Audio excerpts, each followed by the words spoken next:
SJC-11672, Commonwealth v. Robert DiCicco.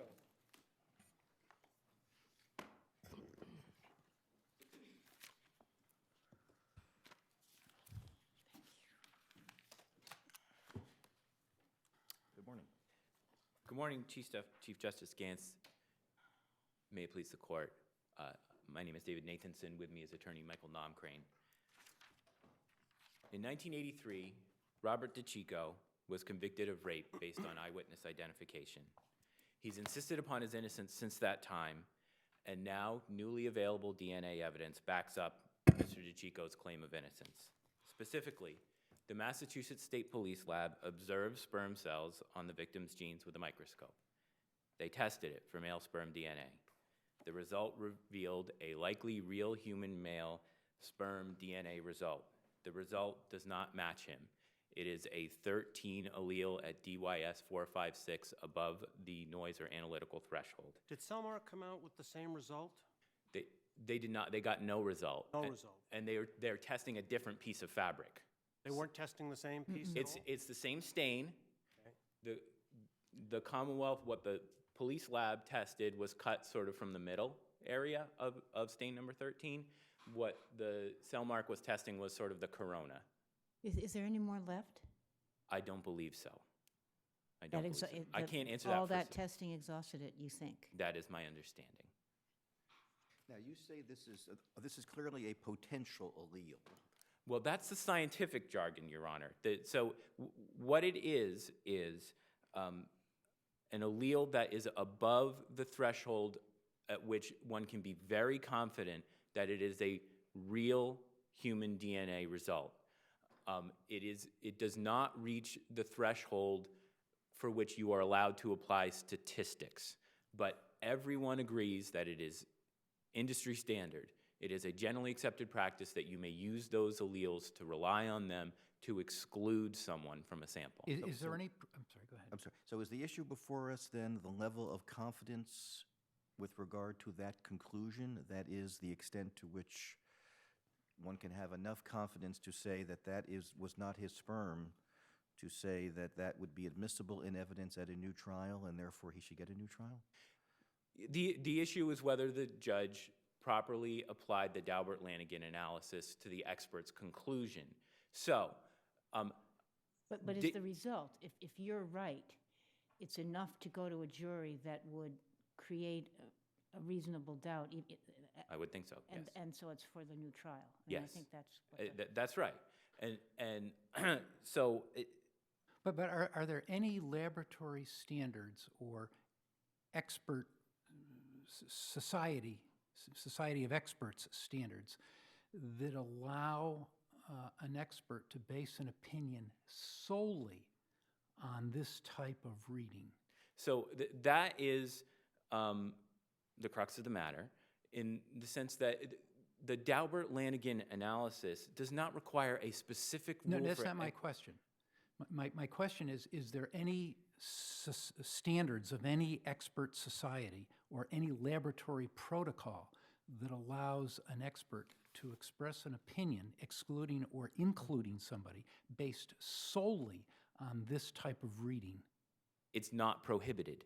It is not prohibited by Swigdam. That's still not my question. Well, there is none that says, yes, you can do it in this specific situation, but it is not prohibited. Justice Botsford, I'm sorry. But no, I just want to, Justice Spina asked you excluding or including. Isn't the crux of the issue here that this is exclusion and not inclusion? That is precisely correct. If you narrow his question to excluding, is there any standard or anybody that says, yes, this is something that absolutely can be used purely for exclusion, not inclusion? Swigdam says, and it is generally accepted, that potential, quote-unquote, potential alleles below threshold may be used for exclusion. And nobody has ever written anywhere that a single allele profile is not proper for that purpose. But don't they say affirmatively that it can be used in conjunction with other materials, other data? Well, that is what the Commonwealth's expert said, but she doesn't have a monopoly on truth. And in fact, our our expert did take into account the other factors in the case. He really focused on what was there. So he focused on the proper binning of the result on the horizontal axis of the electropherogram. It appears in the right place.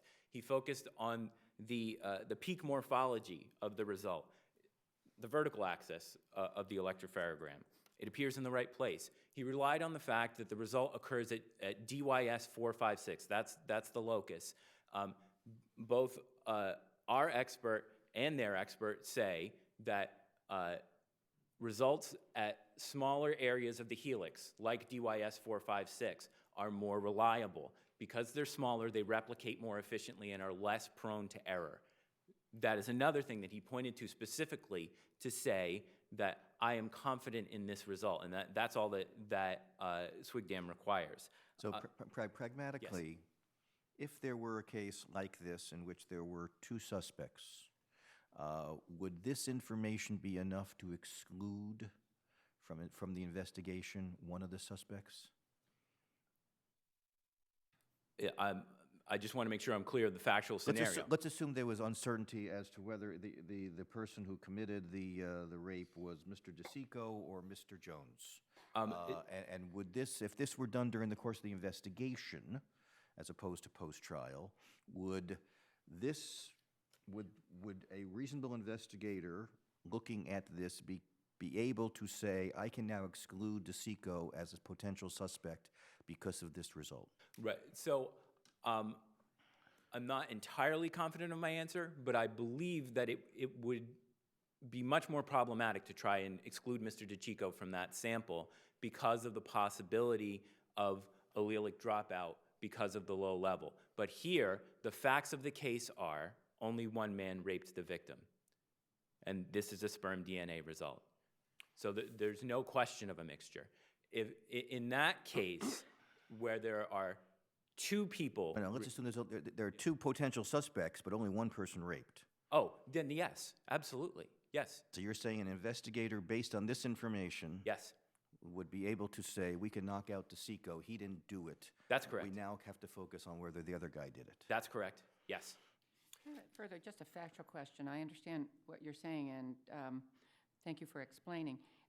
Based on the samples, there is no question then, following the Chief Justice's question, that this is, those were the genes, that's the sperm, and now in those locations, and we don't have in this case, at least in this posture, a question about other sperm at other points in time. There's nothing in the record to indicate any other sexual activity.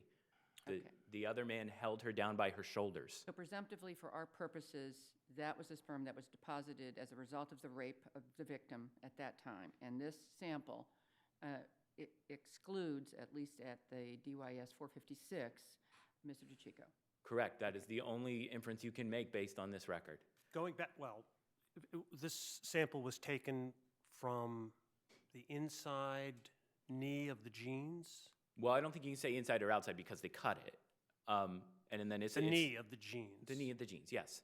Okay. And I'm sorry. I take it was a very small sample? Yes. Okay. Going back to Justice Spina's question, you first said, well, the standards say that it's not prohibited. Have you changed your view on that? Or are you still saying that the standards with respect to whether, based on a potential allele of this type, one can exclude, a professional can exclude the individual? The standards absolutely say that you may exclude based on potential alleles below threshold. The original question was directed to whether you may exclude on a single allele profile. Well, that's what I'm asking. And yes. You said it's not prohibited. They're silent on that. Okay. So if they're silent on that, yes. What role does the judge have in assessing all of this? What's the standard that that we look at the judge's decision as to whether or not this is sufficiently reliable to be admitted? Right, so the question is, can the expert explain why his conclusion is reliable? That's what Daubert requires, that's what Lanigan requires. And So the judge said, I don't think it is reliable, so what standard do we use to review her decision? well, so Canavan's case says that the standard is abuse of discretion, but she's made a clear factual error to begin with, and that is that she ruled that Carita, the defense expert, admitted that he wasn't following SWGDAM, the FBI promulgated guidelines on interpretation. That's simply incorrect. He said he was following SWGDAM. He pointed to the parts of SWGDAM that he was following, the introduction and section 1.1.1.1. Let's assume for a second that she concluded, based, and I haven't looked at the transcript, so let's assume she concluded that he didn't sufficiently follow SWGDAM. Would that be a sufficient basis for her to say, I don't really think, in light of the 30-year history here, no efforts to properly preserve this evidence, and really marginal scientific evidence here, I don't think it's reliable enough to require a new trial. Would that be okay? That would be a more difficult case for me, but I would say that her conclusion is that he admitted that he wasn't following SWGDAM. She didn't. So this turns on that? I think part of it, the factual part of it, does. He was testifying that he followed SWGDAM and the Connecticut State Police guidelines, which govern his work for the Connecticut State Police. But you said that SWGDAM, at least on the single allele, was silent. That's correct. Yes. So I agree with you that it's not admitting that he didn't follow it, but I'm not sure you could quite say that he did follow it either. I mean, if it says nothing on this particular point, and the point is pretty central to the inquiry, I don't know where that leaves you. Well, it's requiring too specific a rule, Your Honor. That, you know, SWGDAM does not have to, and any guideline does not have to have a rule governing every single factual scenario. And that is what the judge did here. We have to remember. Yeah, But sorry. I think this was Chief Justice Gantz's question. But okay, assume that was error. But if is the case that, in fact, SWGDAM is silent on this particular question, what then is the judge's responsibility? So Where there is no, in other words, there is no standard, I guess, would be well, I wouldn't say there's no standard. I wouldn't go that far. There are general propositions, and this is precisely what Daubert says. This is a quote from Daubert. Some propositions are too particular, end quote, to require specific standard or rule. And that Justice Spinas-Torres case sort of indicates that it had been doing footwear impressions. So I wouldn't go that far to say that there's no rule. If there's a general rule, is he applying it in a reasonable and reliable way? Now, here we have data that everyone agrees is the kind of data that is very reliable, that is regularly relied on. And he pointed to each of the specific factors that gave him confidence. And he pointed to the other things that could have been problematic in the testing that would not have changed his opinion or the result. Yes, Justice Hines. Yes, I'm glad you noticed that I wanted to ask a question. I'm sorry. If this expert is allowed to testify to what you say he will say, that he's excluded, will there be a trial on this case? Because this wasn't, as I understand it, there was pretty strong circumstantial evidence against Mr. DiCicco. I know you said this positively, absolutely excludes him, but there was other evidence in the case. So what's your position on whether there should be a new trial on this case? Well, it's certainly up to the Commonwealth, Your Honor. Yeah, and I mean, I can't prevent it. If they want to bring it to trial, you know, they can raise the objections, and that is the entire function of Daubert, right, and Lanigan, is that as we're allowed to have competing experts. What we have here is a rule made by the motion judge, not the trial judge, that would prohibit the defense expert from even offering his opinion, and that's not permissible under Daubert-Lanigan. I will say that this case is very much, to answer directly your question, is very much like the Sullivan case, also arising out of Middlesex County. There may be enough evidence to retry the defendant. That's fine. That's almost irrelevant under Rule 30. The question is whether this would have been a real factor in the jury's determination, and I think it would. Well, that was the point that I was trying to make, that this is not going to go to the point of excluding the value of everything else that was in this case. You started out saying that this is a slam dunk for the defendant, and I was just challenging that view. Well, I would say it corroborates his claim of innocence. Okay. That's what I say. The swig dam, does swig dam address anything to do with exclusion, or is it focused only on inclusion? Oh, no, it talks about exclusion. It says that these types of alleles may be used for exclusion, yes. Okay, but then when you say it's silent as to it, Silent as to single allele profiles. so when does swig dam say you may exclude? It says What's that the least amount of information under swig dam which speaks of exclusion? it doesn't speak in terms of quantums of information. It simply says that results above this interpretational threshold are permissible to use for exclusion. You have to be confident in your result, and then you may use them for And what's exclusion. the permissible threshold? It's not, So I see that I'm over, but I want to answer your question. Each lab sets their own.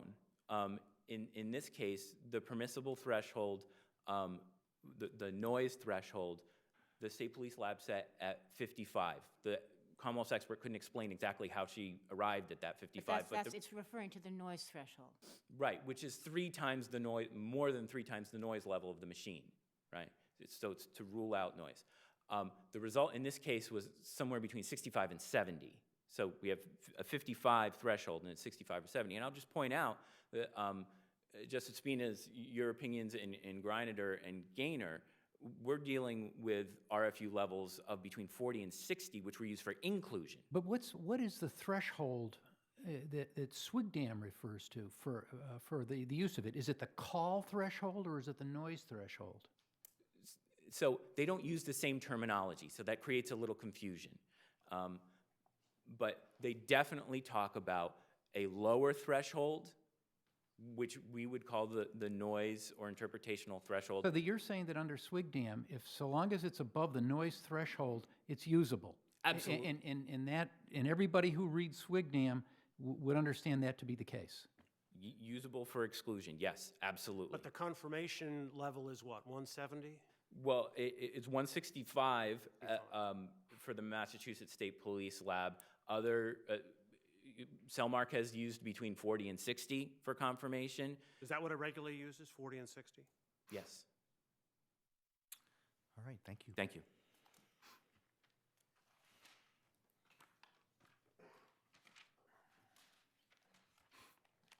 Good morning. May it please the court, Helly White Spate, Assistant District Attorney for Middlesex on behalf of the Commonwealth. Your Honors, all parties in this case did not agree that this was real DNA. And the issue here is not conflicting. Who didn't? The Commonwealth's expert did not agree that this was real DNA. The defendant repeatedly cites this, quote, very confident that it's real DNA. What that is, if you look at the transcript, and again, Justice Kottmeyer, who sat through the 2 days of evidentiary hearing, heard the questioning, heard the responses, correctly recognized this. That's a question from defense counsel at the end of a long series of, don't you think this is real DNA? Aren't you sure this is DNA? Aren't you very confident this is real DNA? And eventually she says yes, and then immediately says it looks like real DNA. It has certain characteristics, but without some other information, I can't say with any degree of reasonable degree of scientific certainty that it is. So the issue here is not conflicting opinions between experts as to whether the defendant is excluded. The issue here is whether there is a result that can be interpreted. Of course, the defense expert says there is. The defense expert says there is, and he's got nothing but his own opinion to confirm that. Selmark, which, by the way, Selmark didn't say we couldn't find any sperm.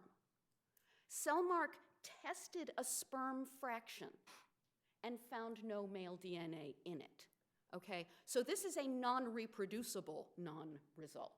Well, It's on their piece of the fabric. on their piece of the fabric, but the report suggests that they did find a sperm cell, and they just couldn't get anything out of it. So they could not get an allele out of They it. couldn't get anything. I don't recall now whether we So have the Selmark- chart that would show an asterisk So there you've for got, them. you've got two lab analyses. You've got the state police lab analysis and Selmark's. Right. Those are the only analyses we have. Right, and we had those, by the way, in September of 2007.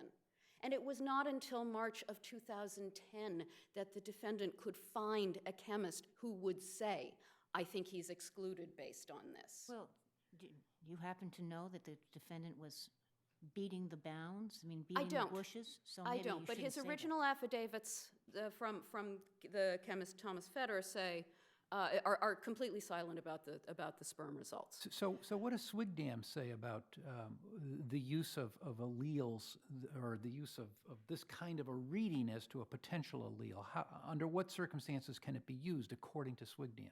Swigdam does not, Swigdam nowhere says that you can use a single peak below threshold, and we keep calling it allele. It's not an allele, it's a potential allele. It might be an allele, but we don't have enough to tell us that it is. And nowhere does it say that that on its own can be the sole and entire basis for any kind of conclusion at all. And by the way, the two parts of the Swigdam guidelines that Caritas said he followed are first, and this is volume 2 of the transcript, page 160. The first guideline that he follows is the interpretation of the results of casework is a matter of professional judgment and expertise. Not every situation can or should be covered by a preset rule, at which the defendant appears to take to mean that so long as he has the qualifications of an expert, he can say anything he wants. Anything he says is science. Let me ask you this. Just because not every situation's covered by a preset rule doesn't mean there are no rules. Okay, but are you saying that it is contrary to the rules to render an opinion? I am saying that this opinion is not sufficiently reliable. There's nothing to back it up except that chemist's own Try testimony. my question. Are you saying it is contrary to any prevailing rule to render an opinion based on this allele? It is not contrary to any prevailing rule, but the defendant has the burden to show reliability. And where his expert can't point to a single scientific treatise, a single case, a single even other chemist who has formed this opinion, the motion judge was correct Am I right? to find that he had not established the reliability. Was the motion judge relying on, I'm not going to get the terminology correct, I don't think, but the sort of call threshold of the state police? I mean, that this didn't reach it, and then my question would be, if that's the case, or if she was somewhat looking at that, doesn't that go to more to inclusion than exclusion? Not necessarily. Not necessarily, because we are still talking about whether this is even something we can confidently call real DNA, and a result that we can even interpret. Lemire testified that the average noise threshold, the 55 RFUs, which is a sort of minimal threshold where we don't call it an allele, but we even sort of look at it to try to figure out if we have something we can use. The call threshold, above which we can use an allele. We say it's an allele. We use it in statistical analysis. Why? Because it's a real allele. Okay, but I'm And that's And this was- 165? That's 165. And we're not even talking about 160 or 150. We're talking about barely above but the noise threshold. inclusion or exclusion or both? Or both, both. Specifically exclusion? I mean, it seemed to me the judge, but I may be wrong, may have been treating them as the same, and No. I'm not, she didn't. No, no, she was aware, and she questioned Karita on this, and she clearly was concerned about it, where he keeps saying, I'm confident this is DNA, I'm happy to use it to exclude the defendant. And she asked him several times, well, aren't you in effect calling the allele if you do that? And every time, she asked him this several times, and every time he said, no, no, no, no, no, I'm not calling it, it's still below the threshold. But he's willing to use that, again, barely above the noise threshold. Lemire testified that you often get peaks that are above that sort of average noise level. So does SWGDAM require that it be above that threshold, the call threshold, which is normally used to include? Does SWGDAM specifically state that you must have it at above the call level to exclude? No, Right. does not specifically state that. Does it say it implicitly where? I don't think it implicitly says anything Right. about it. And what does it say about exclusion? In what regard? When can you exclude? You can exclude when you have a result. So you don't need it to be above the call level that you need No. for inclusion? And there are cases Your where... answer is no. There are cases and materials that say an allele below threshold can support Below what a threshold? conclusion of exclusion. It can be used for exclusion, but using it for exclusion means that you have to have something else What else? to tell you that it's a real result. Some other peak there that you can read. You know, if you had, and again, this is speculation, and this would have to be put before an expert, and I'm not an expert opining, but if you had 4 peaks that were potential alleles below threshold, it's possible that an expert could look at that and make some kind of a decision on that. And I believe that that's more or less what Lemire had testified in this Commonwealth v. Drew case that the defendant relies on so heavily. But there is no support anywhere that the defendant has produced that says you can look at this one little blip and Now, say, that's DNA and it excludes it. With respect to what you just said, he can cite no other instance where that's happened. No. Is that because this is a forensic frontier, or is it because the situation has arisen in the past and other experts have declined to put their reputations on the line to say that this is reliable? Impossible to say on this record. That was not explored at the hearing. I take it at least defense counsel says in their briefs that their expert, their second expert, is it Karita? Karita. Said that in his role as a forensic analyst in the state of Connecticut, he had on one other occasion testified to an exclusion based on a single potential allele. Not clear that he testified. He had made that conclusion one time before. He had made that conclusion one time before. Okay. Yeah, let me ask you the same question I asked your brother. Let's imagine this disclosure occurred during the course of an investigation. Okay, single rape, 2 suspects. Investigatively, what is a reasonable course of action with regard to this information? What do you do with it? I don't think you exclude him based on Okay, this. but what do you do with it then? Does it matter in the investigation? It could matter. It suggests that there might be sperm from another person, but you can't draw a conclusion based on it. So in a sense, it's not material to your investigation. You look at the rest of the evidence. Were these... Because it doesn't exclude him, because it isn't a result. Okay, but of course, with regard to a criminal case, it's proof beyond a reasonable doubt. The defendant does not need to exclude all No, of course not. possibility. And Does if- that bear on our analysis? No. Does a defendant need something less than absolute exclusion in order to be able to admit evidence if it may be probative as to doubt?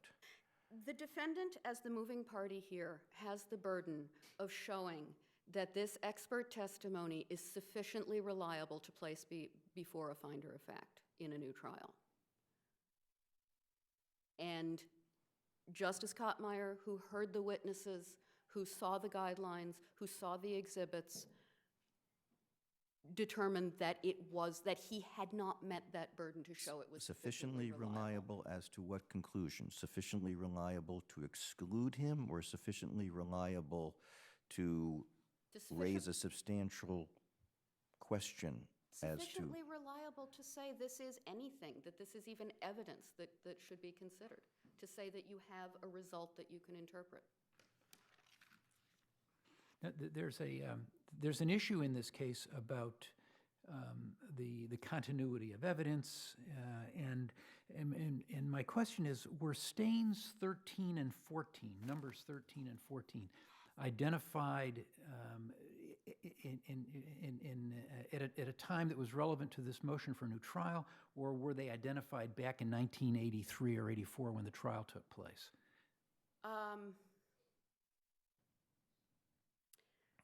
I was a sophomore in college when this trial took place, so I don't have direct knowledge of that.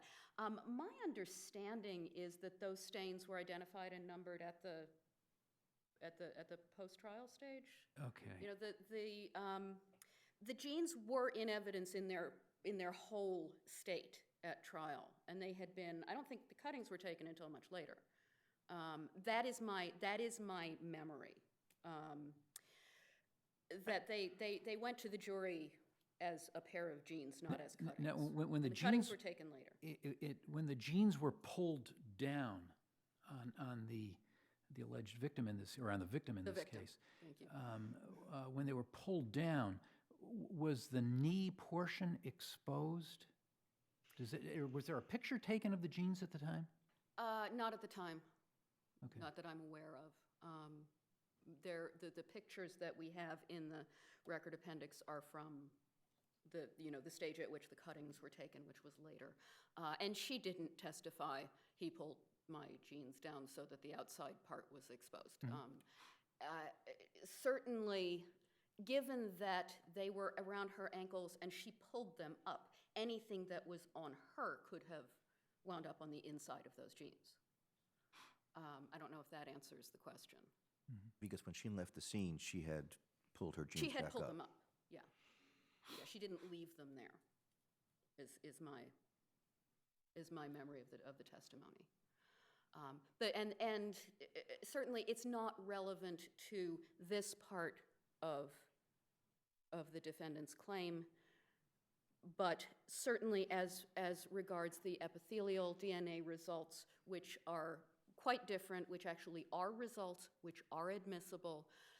The Commonwealth's case was very strong. This is not simply an eyewitness ID case. Where was the epithelial DNA result? Where were they from, those results? Those were also from cuttings from the genes. And they were the defendant's assertion. Sperm DNA, is that what we're talking about, or something else?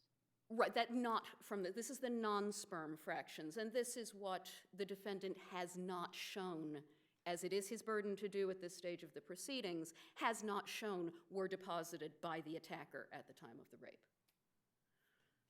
And so the weight of that is simply not great enough to merit a new trial, where the Commonwealth presented an extremely strong, I think unusually for a rape case, circumstantial But case. you agree that the sperm fraction could not have come from another source? If we could have a result that's admissible, there could be a different conversation about that. I think it's certainly a much different question than with the epithelial fractions. Right, certainly in terms of the It would certainly... official notice of the handling by others, one would not expect there to be sperm. One would not expect sperm to have been deposited when they were stored in the clerk's office, no. I think there are all sorts of conversations we could have about other possible sources of that sperm, but that's irrelevant because there isn't a result here that we can even make a decision based on. And if the panel has no other questions, we will rely on our brief, ask this court to affirm the order denying defendant's motion for new trial. Thank you.